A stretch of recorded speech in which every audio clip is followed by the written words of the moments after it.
우리 옆에 있는 분들과 인사하십시다. 할렐루야, 반갑습니다. 오늘 주신 하나님의 말씀은 민수기 20장 22절에서 29절까지 말씀이 되겠습니다. 구약성경 230면 민수기 20장 22절에서 29절까지 말씀. 22절에서 29절까지 우리 함께 읽겠습니다.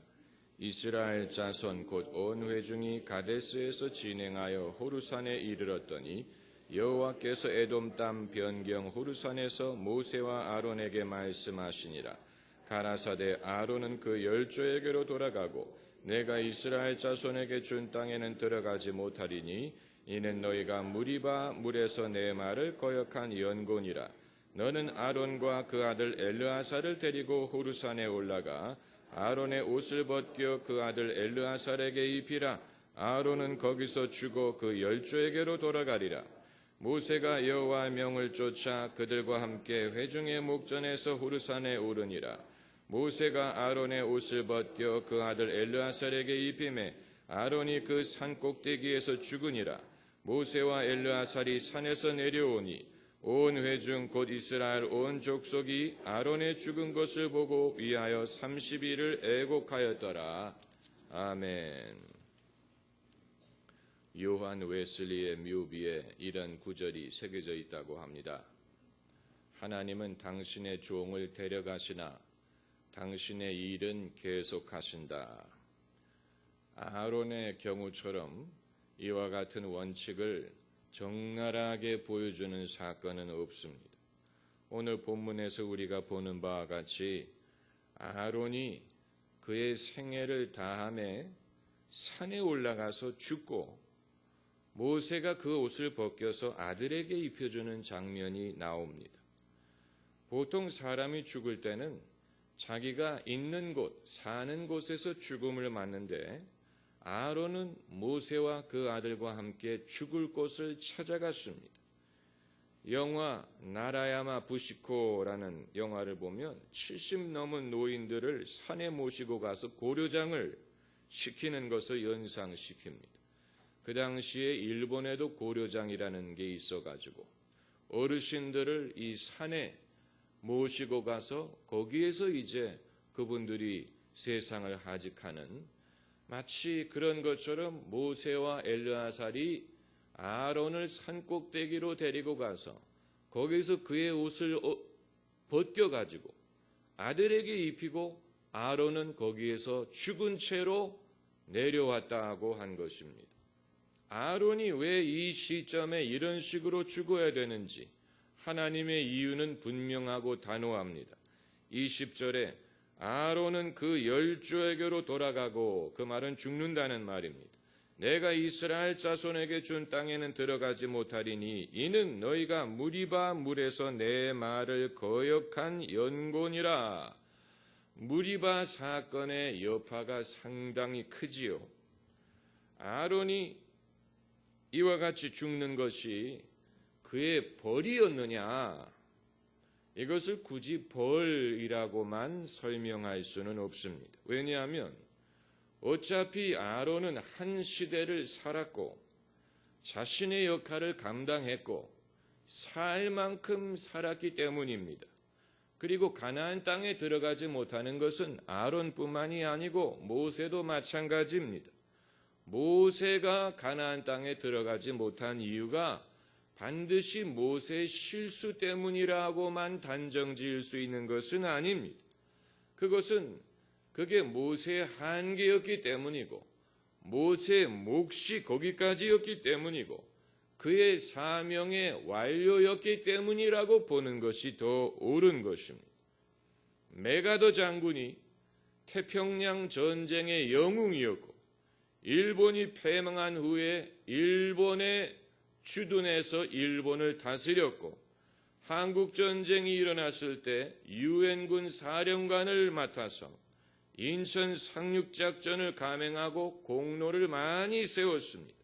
하지만 중공군이 개입했을 때 이 전쟁을 얼마나 확산시킬 것이냐에 대해서 트루만 대통령과 충돌했습니다. 그래서 결국 트루만 대통령은 메가더를 해임시킬 수밖에 없었는데, 그래서 메가더 장군은 한국 전쟁이 끝나는 것을 보지 못하고 옷을 벗어야 했습니다. 그는 여러모로 훌륭한 지휘관이고 공을 많이 세웠지만 그의 한계가 거기까지였던 것입니다. 여러분, 사람이 높은 지위에 올라갈수록 옷을 벗는 방법이 더 어려워집니다. 직분을 잘 마치는 방법이 어려워진다는 얘기입니다. 한국 대형교회 목사님들만을 봐도 알 수 있습니다. 높은 지위에서 옷을 벗는 방법에는 3가지가 있는데 가장 영화로운 방법은 죽는 것입니다. 가장 영화로운 방법은 돌아가시는 것입니다. 그게 가장 많은 사람들을 애도하게 하고 가장 많은 사랑을 받는 가운데에 직분을 마치는 길입니다. 그게 제일 영화롭습니다. 그리고 둘째로, 제일 영화롭지는 않지만 제일 평안한 방법은 은퇴하고 평안히 후임자를 정해서 물려주고 떠나가는 것입니다. 그게 제일 무리가 없고 조용합니다. 다만 단점은 사람들에게 잊혀진다는 데 있습니다. 세월이 지나갈수록 점점 고독해지고 사람들에게 잊혀진다는 그런 서운한 면이 있습니다. 그리고 3번째로 가장 민망한 방법은 퇴임을 앞두고 논란을 일으키는 것입니다. 세습이든 무슨 돈 문제든 이런저런 문제로 지금까지 이제껏 세운 공로는 사람들이 다 잊어버리고 사람들 입에 부정적으로 오르내리는 것입니다. 우리가 우리 주변에서 그것을 보고 있지 않습니까? 그런데 모세든 엘리야든 아론이든 예수님이든 이들의 공통적인 면은 빨리 돌아가셨다는 것입니다. 우리 정서로는 사람이 빨리 죽으면 복이 없는 것이라고 봅니다. 그래서 누가 빨리 죽었대, 교회를 다니는 사람이 빨리 죽었대, 사람은 그게 무슨 문제인 것처럼 얘기하는데, 그럼 천천히 죽습니까? 우리 아버님은 지금 3년째 돌아가고 계십니다. 그건 하나도 좋은 게 아니에요. 모세, 엘리야, 아론, 예수님 하나같이 빨리 세상을 떠나셨어요. 엘리야는 죽은 게 아니고 병거 타고 올라간 것이지만 세상을 떠난 거 마찬가지지. 엘리야는 시간을 끌리지 않고 빨리 올라갔어요. 모세도 아론처럼 산에 올라가서 운명했어요. 예수님도 33살의 나이에 십자가에 달려서 운명하셨어요. 빨리 돌아가셨어요. 이분들의 죽음을 질질 끌지 않았습니다. 우리가 이순신 장군을 영웅이라고 보는 이유 중에 하나는 마지막 전투에서 승리를 앞두고 적탄에 쓰러졌기 때문인 것입니다. 이것이 모든 군인의 로망이 승리를 앞두고 마지막 전투에서 마지막 적탄에 전사하는 것. 만약에 이순신 장군이 이렇게 죽지 않고 오래 살아서 스스로 걸을 수 없을 때까지 늙게 살았다. 그래도 과연 그분이 영웅으로 기억이 됐을까? 그건 아니라고 봅니다. 그래서 아론이 자기의 사명을 다하고 이제 하나님의 말씀을 쫓아서 호르산이라는 산에 올라가서 죽는데 하나님의 명령을 순종하는 것은 쉽지 않았을 것입니다. 그것도 가족들이 다 따라 올라온 것도 아니고 백성들이 다 따라 올라온 것도 아니고 모세와 그 아들 엘르아살만 따라 올라왔어요. 모세는 아론의 동생이었죠. 그러나 하나님이 모세를 민족의 지도자로 세우셨을 때 그 형 아론을 그의 선지자로서 모세가 할 말을 아론이 대신하게 하셨다고 했습니다. 그래서 아론은 모세가 자기의 동생이지만 하나님이 모세에게 민족의 지도자로서의 권세를 주셨기 때문에 일평생 모세와 함께 하시는 하나님을 의지하고 모세의 말씀을 하나님의 말씀처럼 순종하면서 살았어요. 그리고 제사장이라는 직분을 부여받았어요. 이 직분은 아론이 죽은 후에 그의 후손들이 대대손손 이어받게 될 직분입니다. 모세는 그런 특권을 받지 못했습니다. 모세가 죽은 후에 그의 혈통이 그 직분을 이어받은 게 아니고 여호수아가 그 직분을 이어받아서 하나님이 모세에게 주셨던 지혜의 영을 여호수아에게도 부어주셨죠. 모세의 직분은 혈통이 아닌 하나님의 선택을 통하여 승계되었습니다. 그러나 아론의 직분은 혈통을 쫓아서 그의 자손들이 대대손손 이스라엘의 제사장의 직분을 감당하게 됩니다. 그러니까 이런 영광은 아론이 누린 영광은 모세도 누리지 못한 것입니다.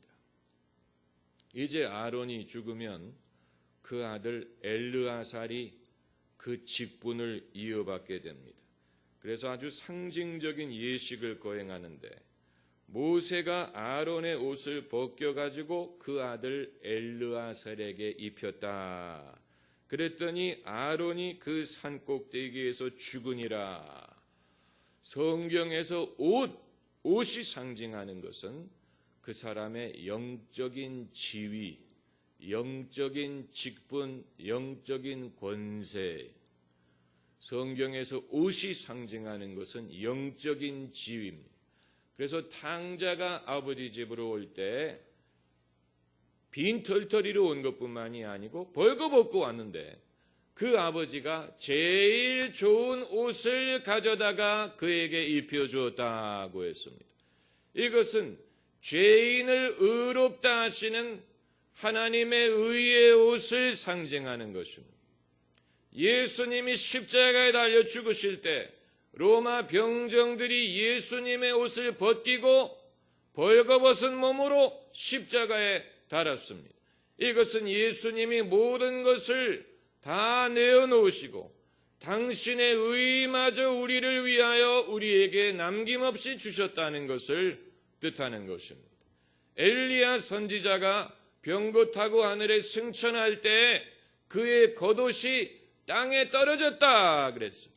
그래서 엘리사가 그 옷을 집어가지고 이제는 그 옷을 자기 옷으로 삼아서 그 겉옷으로 요단강 물을 쳤더니 요단강이 갈라졌다고 했습니다.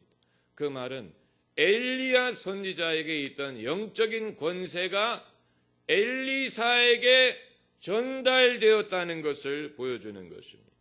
12의 혈루병 걸렸던 여인이 예수님의 겉옷에 손을 댔더니 병 고치는 능력이 예수님으로부터 그 여인에게 전달이 돼서 그 여인이 병이 나았다고 했습니다. 예수님의 겉옷, 옷에는 그 사람에게 주시는 하나님의 권세가 담겨져 있다는 뜻입니다. 옷은 영적인 은사를 상징합니다. 그래서 배 대신 기쁨을, 슬픔 대신 찬송의 옷을 입혀주셨네. 배옷은 슬퍼할 때 입는 옷이죠. 회개할 때 입는 옷이죠. 그런데 하나님이 배 대신 우리에게 찬송의 옷을 입혀주셨다. 이 말은 찬송의 은사를 주셨다. 기쁨의 능력을 우리에게 주셨다. 기름 부음을 우리에게 주신다라는 것입니다. 하나님이 우리에게 기름 부음을 주실 때 옷을 입혀주시는 것과 같습니다. 옷을 입는다는 말은 위로부터 내려와서 우리를 돕는다는 뜻입니다. 소위 성령의 두루마기라는 것이 바로 그것을 상징하는 것입니다. 위로부터 하나님의 능력이 임하여 우리를 덮는 것, 그래서 옷을 입는 것과 같다고 말하는 것입니다. 목사 안수를 받는 사람에게 가운을 입혀주는 것은 아주 상징적인 행위입니다. 이것은 이제 목사의 직분을 입혀준다라는 그런 뜻을 가지고 있습니다. 하지만 오늘 본문에서는 미리 준비해간 옷을 엘리야살에게 입혀준 게 아니고 아론의 옷을 벗겨가지고, 그러니까 참 매정하지요. 죽는 것도 아쉬운데 죽기 전에 옷까지 벗겨가지고, 아론의 옷을 벗겨가지고 그 아들 엘르아살에게 입혀주었습니다. 아론은 옷을 벗은 채로 죽었습니다. 불쌍한 사람이죠. 그러나 아론은 이제 더 이상 그 옷이 필요 없습니다. 그는 그의 직분을 감당하고 인생을 마감하기 때문에 중요한 것은 그의 옷을 대신 입을 사람이 있다는 것입니다. 만일 그의 옷을 입을 사람이 없다면 그게 비극이지만 적어도 자식 농사를 잘해서 아들 한 놈이 있어서 아론이 죽을 때에 자기가 입던 옷을 물려줄 수 있다는 것만 해도 큰 축복이에요. 여러분, 지난 주일 저녁에 이 아프리카에서 온 찬양 선교단 소개를 들을 때 그 선교사님이 강조하신 것은 아프리카의 문제는 아프리카인에 의해서 해결이 돼야 되는데 아프리카의 문제는 돈의 문제도 아니고 자원의 문제도 아니고 환경의 문제도 아니고 결국은 사람의 문제고 사람이 부족해서 생기는 문제인데 인구가 부족한 게 아니고 지도자가 부족하다는 것입니다. 아프리카의 문제를 해결할 수 있는 자신의 문제를 해결할 수 있는 지도자를 배출하지 못하는 게 문제라는 얘기예요. 지도자, 위대한 민족에게는 자원보다도 땅보다도 인적 자원이 있어서 그것이 가능한 것입니다. 이스라엘 민족이 이제껏 위대한 민족으로의 명분을 지탱할 수 있었던 이유는 지속적으로 훌륭한 지도자를 배출할 수 있었기 때문인 것입니다. 우리나라도 마찬가지. 우리나라가 늘 입버릇처럼 하는 말이 기름 한 방울 나지 않는다. 이렇다 저렇다. 그러나 우리가 갖고 있는 것은 근면하고 부지런하고 머리 좋고 재능이 많은데 좀 시기심이 많고 쉽게 배가 아파서 문제지만 남이 잘 되는 걸 보면 배가 아파하지만 그 말은 그만큼 투지가 있다는 얘기, 의지가 있다는 얘기, 자기도 잘 되려는 그런 의지를 갖고 있는 인적 자원을 갖고 있습니다. 사실 이것이 천연 자원보다도 더 귀중한 것입니다. 천연 자원은 떨어지면 그만이에요. 중동의 석유 떨어지면 그 다음에는 그것이 그들이 뭘 먹고 살지 문제지만 천연 자원에 의존하지 않는 민족은 당연히 더 근면하고 더 공부를 열심히 하고 더 아이디어를 얻고 과학과 기술을 발전시키고 유능한 인재를 배출하지 않으면 살 길이 없는 것입니다. 교회도 마찬가지고 하나님의 일도 마찬가지고 교회가 부흥하려면 하나님이 쓰실 만한 하나님이 일을 맡길 만한 인적 자원이 지속적으로 필요합니다. 예수님이 하신 일 중에 가장 위대하신 일 중에 하나는 당신이 떠나가셨지만 당신이 떠나가신 후에 성령을 받아서 대신 예수님의 복음을 전할 제자들을 양성하신 것이고, 이것이 그 11명에 국한된 것이 아니고 수많은 사람들이 앞으로 두고두고 예수님을 섬기는 사람이 될 것이라는 것입니다. 그것은 지금까지도 지속되고 있는 것입니다. 초대교회 끝나지 않고 지금까지도 지속이 돼서 지금도 많은 사람들이 예수 그리스도를 주로 여기고 모시고 예수님을 섬기고자 하는, 이것은 위대한 일이죠. 위대한 일이에요. 그래서 아론이 더 이상 그 옷이 필요하지 않습니다. 이 땅에 살아있을 동안에는 제사장의 직분과 은사라는 옷을 입어야 했지만 이 세상을 떠날 때에는 그게 필요 없습니다. 이제는 그것을 벗어서, 자기가 벗은 게 아니고 모세가 그것을 벗겨서 엘르아살에게 입혀준 것입니다. 그러니까 모세가 직분의 이 양을 감독한 것입니다. 요즘에 한국교회가 목회를 세습하는 것의 문제는 아버지가 임의로 옷을 벗어가지고 아들에게 입혀주는 것인데, 그건 본인이 임의로 할 수 있는 게 아니에요. 모세와 같은 감독이 있어서 그 감독이 하나님의 명을 따라서 하지 않으면 무효해, 무효. 그건 무효해. 아버지가 임의로 자기의 옷을 벗어가지고 자기 원하는 사람에게 입혀줄 수 있는 게 아니에요. 엘리야도 자기 임의로 엘리사에게 겉옷을 입혀준 것이 아니고 하나님이 그것을 허락하셔서 하신 것인데, 아론의 옷을 모세가 벗겨가지고 엘르아살에게 입혀주었어요. 그랬더니 아론이 죽었다 그랬어요. 그러니까 더 이상 살 일이 없기 때문에 그런 것입니다. 다시 말하면 아론의 삶 이퀄 그의 사명, 그의 사명이 끝났기 때문에 삶도 끝나는 것입니다.